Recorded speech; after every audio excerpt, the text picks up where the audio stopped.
All right. I'd like to start off by saying Barakatah Yahweh, Ba'Hashem Yahushai, Ba'Hashem Rachah Kodash. Welcome to another live lesson. The name of this one is Revelation chapter 17. I'm going to try to get through this as quick as I can.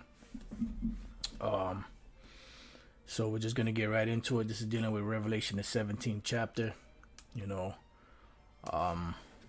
This is a chapter that was rolling around in my head, this morning when I got up. And,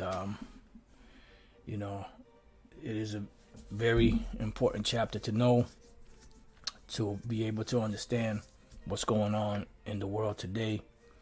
And it ties in a lot of end time prophecies. And there's one major thing in here to take away, and it's this woman that we're going to read about, and this woman, which is compared to a whore, a harlot, is a representation of a particular country, in this world, even though it calls it a city. When years ago, I remember Apostle Tar went into it, what makes up a city, it's citizens, and pretty much if you were born in the so-called United States, or if you naturalize, or if you get your citizenship, you become a citizen of the U.S. No matter what state you were born in, you become a U.S. citizen. And citizen goes back to the word city. So America is nothing but a gigantic city, that is called a country today. So we're going to get into it. Revelation 17:1. They came one of the seven angels which had the seven vials and talked with me. This is talking about the very end, going into the destruction. And when you read Revelation, pretty much Revelation is the same story told in many different allegories, many different parables, you could say, proverbs. And in some of the scriptures in Revelation, it breaks down what it means, but at the time when it was written, it was not understood, because this particular prophecy hadn't been fulfilled yet. So it says, saying unto me, come hither, I will show unto thee the judgment. And this is what we're heading for, the judgment. Then it says, of the great whore. She's not just a whore, she's a great whore, which means she's a master, of whoredoms, which we're going to read about. It says, I will show thee the judgment of the great whore that sitteth upon many waters. Now, the first thing to deal with in this chapter, or this verse, is the many waters. When you jump down to the 15th verse, it says, and he saith unto me, the waters which thou sawest, where the whore sitteth, are peoples and multitudes and nations and tongues. Because America has had a great influence on the world population. Everybody at one time or another was taken by the allure of America. So these waters are a representation of peoples, multitudes, nations, and tongues. Now, when we deal with the part about the great whore, let's go from there. Let's go to the book of Nahum. Nahum chapter 3. And let's read 1, and we're going to jump around. Nahum chapter 3 and 1, it says, woe to the bloody city, it is full of lies and robbery, the prey departed not. Now this is speaking about ancient Nineveh, but it could be applied to America today, because it is following along the same lines as ancient Nineveh did. And a lot of those names of these different empires in the past and different great cities are applied to America today, such as Egypt, Sodom, so on and so forth. So I'm just going to jump to the point, verse 4. Because of the multitudes of the whoredoms of the well-favored harlot. You gotta, you have I forget what they call it. You have a stable. There you go. You have a stable, which the pimps use that as a stable for, for their hoes. Their hoes being in comparison to these horses, But then out of the whole stable, you have one particular hoe that's, sought for more than any of the other ones. Could be for her beauty, could be for her body, could be for her skills. Well, America is that well-favored harlot today. Back then it was Nineveh. And then it says the mistress of witchcraft. Now the word mistress is the feminine way of saying master. So the mistress of witchcrafts, that selleth nations through her whoredoms and families through her witchcrafts. And that's what they have done. You can read about that in Revelation the 11th chapter. You can read about that in Revelation the 18th chapter, about slaves and souls of men. Revelation 11 chapter, it speaks about, them sending gifts one to another. All right, and the last precept I have on that is the book of Jeremiah 51 and 13, right to the point. O thou that dwellest upon many waters. Now this is dealing with America also, Babylon the Great. Babylon judged for sins against Israel. And remember, this whole thing is happening to these nations for the controversy of Zion. So jumping back down to the 13th verse, O that dwellest upon many waters. So what are the waters? Peoples and nations and multitudes and tongues. America is known as what? The great melting pot. You could look into that. You could type in the great melting pot America, and you could get information dealing with that, how many nations came to this country, and really how many nations are still enamored by this great whore. Oh, that, because she has a spell on everybody. O thou that dwellest upon many waters, abundant in treasures, that thine end is come, and the measure of thy covetousness. So everything that you've done that has led to your riches, now you're left there to face the music. America has to face the music. Esau has to face the music. That's a title for a lesson right there. So now let's go back to Revelation 17. And let's jump to the second verse. It says, with whom the kings of the earth have committed fornication. Fornication is spiritual adultery, in the case of the worship of idols. So how did they commit fornication? By taking on the philosophies, the ideologies of America. And you can see it. All you have to do is go to these different countries and you'll see how they're conformed to the image and the ways of America. It says, and the inhabitants of the earth, because when you read Revelation, the 13th chapter, it speaks about how this beast is going to have sway, over the whole earth once their deadly wound was healed. And those of you brothers that have been studying and that understand the scriptures, that wound was healed during the time of the Renaissance period. This is when this whole system started to emerge once again. And then once they colonized America, that became the total revival of the ancient Roman Empire, with America being the eighth head, as we're going to read later on. It says, and the inhabitants of the earth have been made drunk with the wine of her fornication, because this stuff that she's doing, she's pushing upon all different nations. Now, going back to Jeremiah 51 and 7, it says, Babylon hath been a golden cup in the Lord's hand. So you see how Revelation 17, Revelation 18, and other chapters parallel go back with Jeremiah 50 and Jeremiah 51, because it's speaking about the same exact things. Babylon has been a golden cup in the Lord's hand that made all the earth drunken. Yeah. And because all these nations have been made drunk by these philosophies, their Christianity, their democracy, Now, not every nation gives heed to Christianity, but the democracy part, all nations are pretty much on board with that. And this is why America has military bases all over the world. And this is why the nations are mimicking everything that you see in America. All right. It says the nations have drunken the nations have drunken of her wine. Therefore, the nations are mad, because they're bugged out, just like America. They're in a delusional state. They're inebriated, and when they get up from that inebriation, they're gonna have a massive hangover, a massive headache.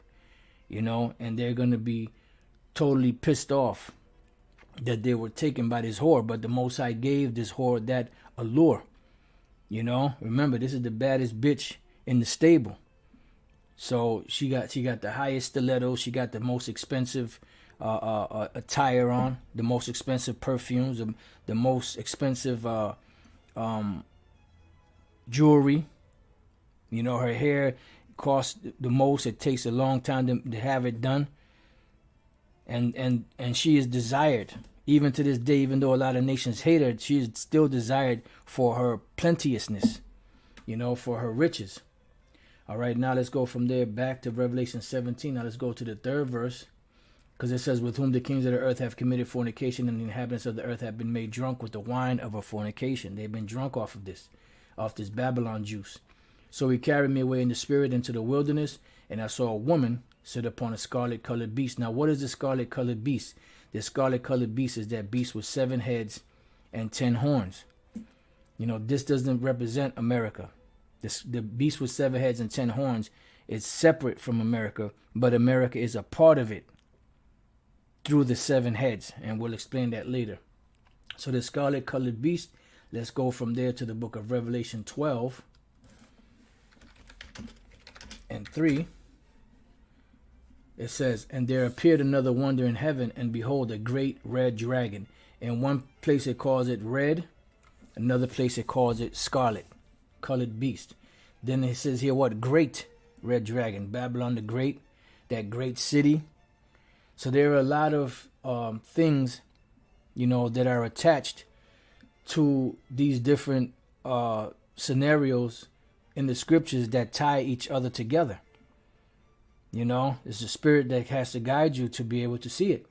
So it says, and there appeared another wonder in heaven, behold, a great red dragon. The reason why it's red, because they are the Edomites. Edom, the name Edom goes back to the Hebrew word Adawam, which means red. So it's a great red dragon because it's a conglomeration of empires and nations.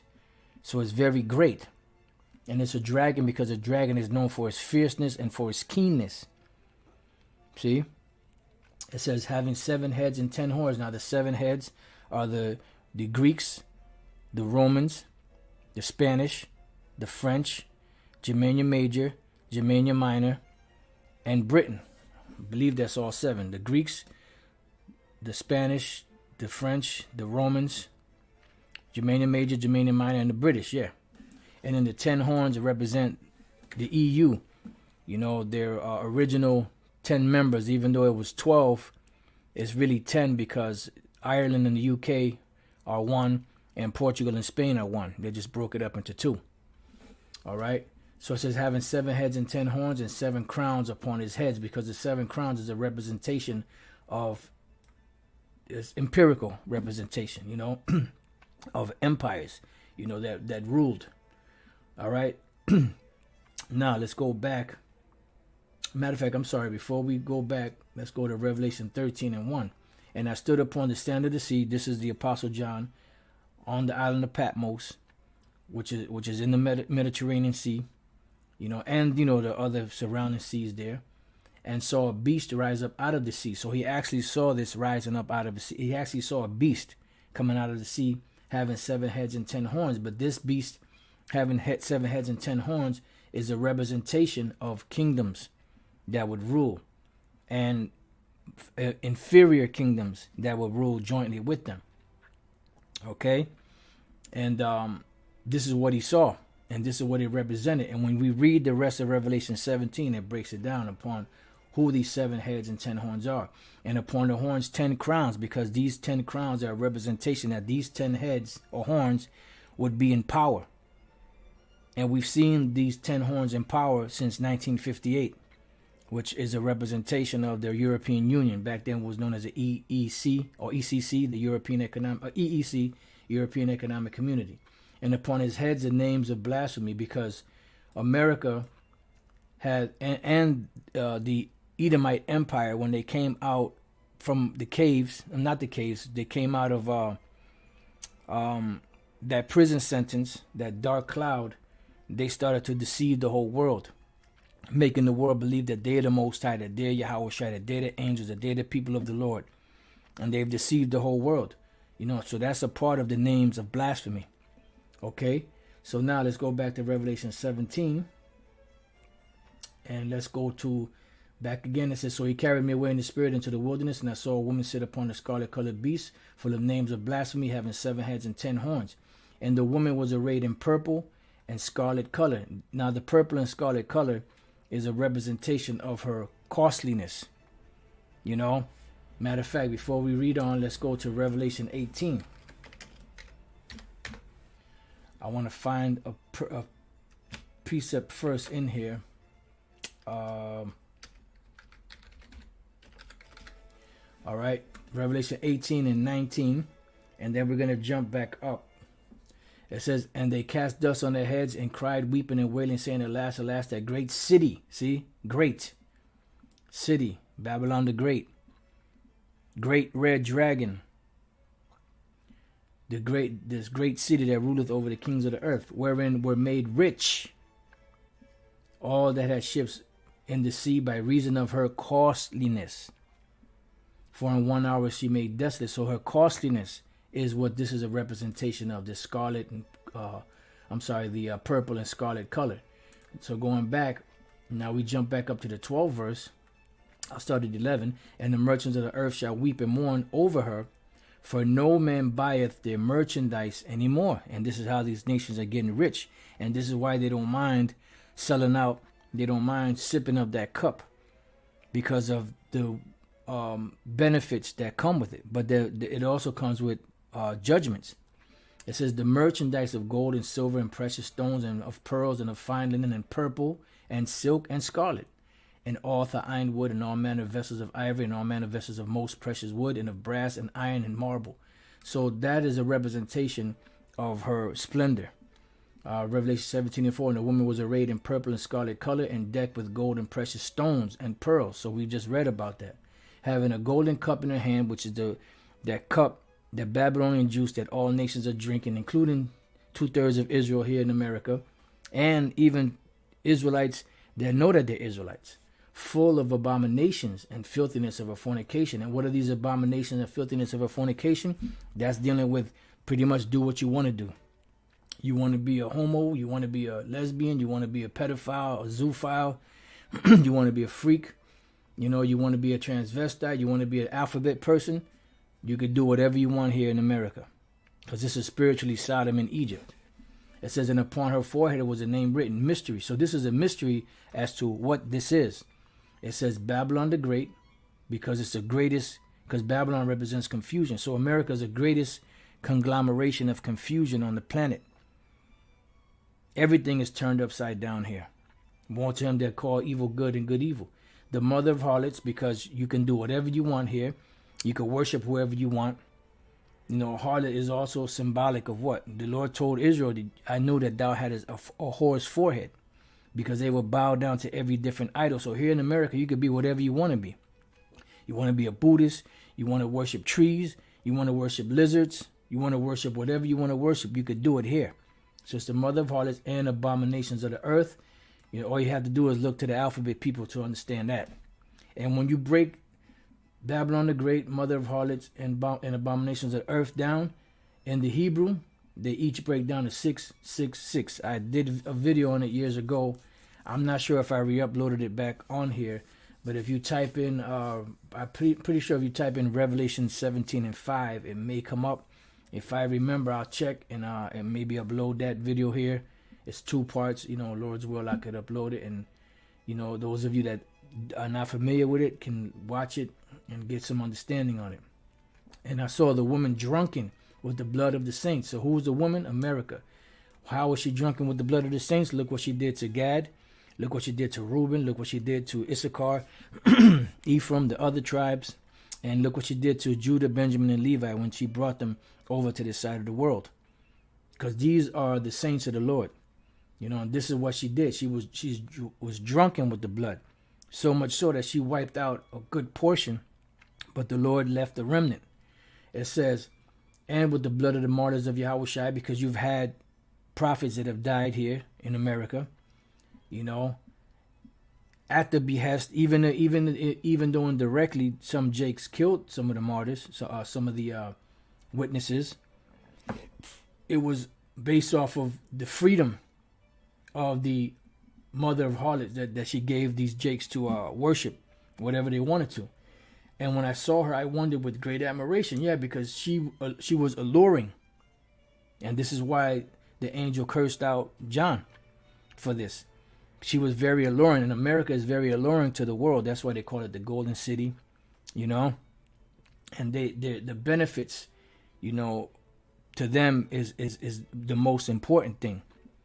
It says, and the angel said unto me, wherefore didst thou marvel? So why were you marveling? Why was you why was your jaw dropping looking at this woman? I will tell thee the mystery, because it's a mystery of the woman.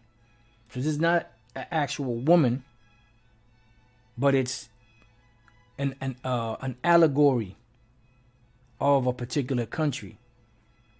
And this country happens to be America, Babylon the Great. And of the beast that carrieth her, because the carrying of it was what? That these European nations are carrying America on their backs. And they're going to get tired of carrying America on their backs and turn against her. Which have 7 heads and 10 horns. And the 7 heads and 10 horns, we broke that down what that means. The beast that thou sawest was and is not, and shall ascend out of the bottomless pit. So who is that? That's America. She's the beast that you saw and is not, because she was in the vision when John saw it, but it wasn't time for America to be brought out at the time and go into perdition, because America is slated for destruction. And this is why this place was created, to show the world how to become wicked, and then to judge this place, to show you the penalty for being wicked. And they that dwell on the earth shall wonder, whose names are not written in the book of life from the foundation of the world. So the ones that are not a part of the elect are going to get caught up in this. You know, they're going to get caught up in that allure. You know, in that tantalizing web of lies that sounds so sweet. But then once you get entangled in it and can't get out, then you realize you're fucked. Excuse my Swedish.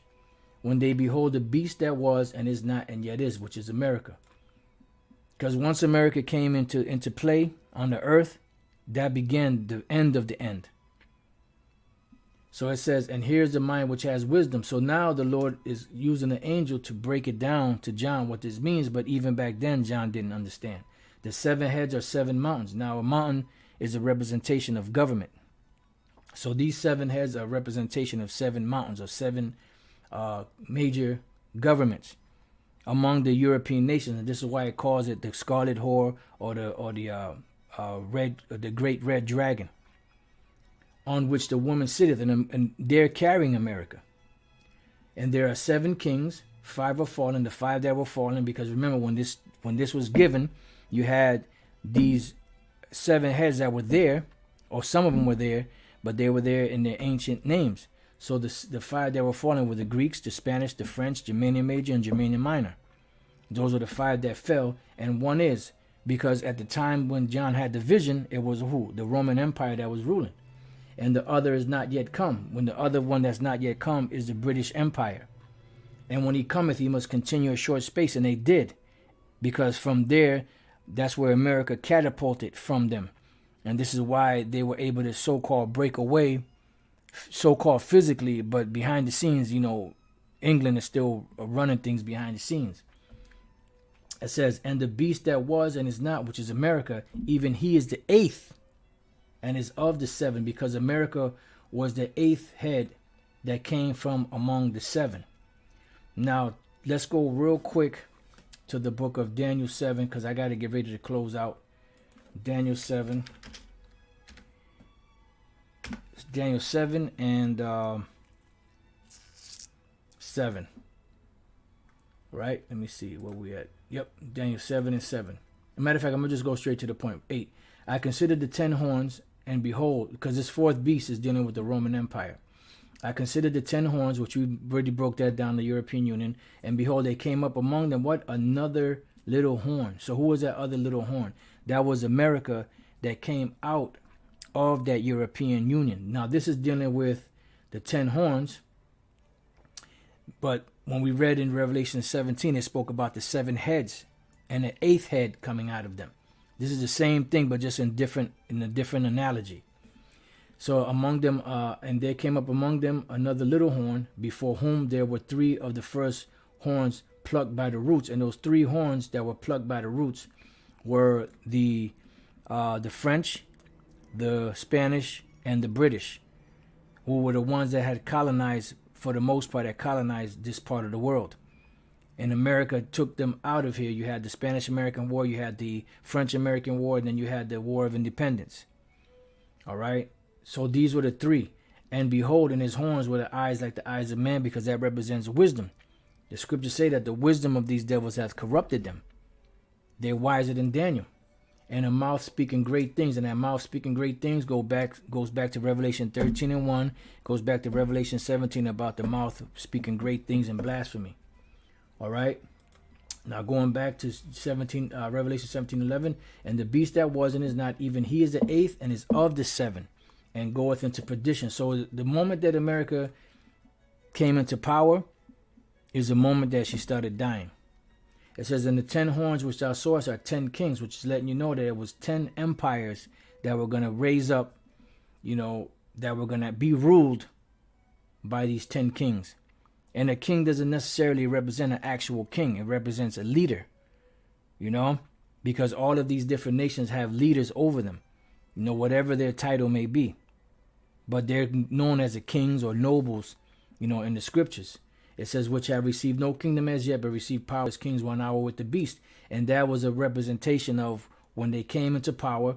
1 hour with the beast, 1 hour with the Most High is roughly about 42 years, a little less than 42 years. And that time was up in 1998, which was I think that was a 42nd, the 42nd year. No, actually in the year 2000 was the 42nd year, because it actually was set up in 58. So 2000 was the 42nd year, So they're living on borrowed times now. It says these have one mind, because they are pushing this new world order, and shall give their power and strength unto the beast, because eventually they're going to all come together as one. They're going to put their differences aside, and they're going to focus on the main problem, which is America. All right. So it says, these shall make war with the Lamb, and the Lamb shall overcome them, for he is Lord of lords and King of kings. All right. So they're going to try to make war with Yahushua, but to no avail. You could go to Revelation 12. You can go to Revelation 19. You could go to 2nd Ezra 13. But in the interest of time, I'm going to go to Revelation 16 and 14. Just read the point. For they are the spirits of devils working miracles, which go forth unto the kings of the earth and of the whole world to gather them to battle, to gather them to the battle of that great day of the power Almighty. And verse 16, and he gathered them together into a place called in the Hebrew tongue Armageddon, or Harmageddon, mountain of the troops. And this is why you see the armies amassing over there to fight what Esau called World War III. But the Lord calls it the War of Armageddon, the final war to end all wars. So it says, Revelation 17 and 14, these shall make war with the Lamb, and the Lamb shall overcome them, for he is Lord of lords and King of kings, and they that are with him are called and chosen and faithful. And he saith unto me, the waters which thou sawest, where the horse sitteth, are peoples and multitudes of nations and tongues, and the 10 horns which thou sawest upon the beast, these shall hate the whore. Why? Because when you go back to Daniel 7, it says that her look was more stout than her fellows, whose look was more stout than his fellows, because they puff at these nations, even at their own allies. But the allies are going to turn against this hoe, and shall make her desolate and naked, and shall eat her flesh and burn her with fire, because they're going to shoot their missiles at America. So it's not just going to be Russia and China and different other nations that are allies with Russia and China that's going to shoot their missiles. Also, their own European allies are going to shoot their missiles, because the Lord is going to put it into their mind to do this. It says, for the Most High hath put in their hearts to fulfill his will, and to agree and give their kingdom unto the beast, until the words of the Most High shall be fulfilled. And this is the ultimate, for the words of the Most High to be fulfilled. And the woman which thou sawest and is that great city. So this great whore that sits upon all these people is that great city. What great city? Which reigneth over the kings of the earth. And what nation is ruling over the kings of the earth? If you are honest with yourself, you would say America. Now they're starting to lose that sway, but this is according to prophecy, because the Lord said that for the Most High hath put in their hearts to fulfill His will and to agree and to give their kingdom unto the beast, unto the words of the Most High shall be fulfilled. So they're going to turn against His host. So there's got to be something that has to go down for this badass bitch in the stallion in the stable to be hated and attacked. So that's what we see happening right now.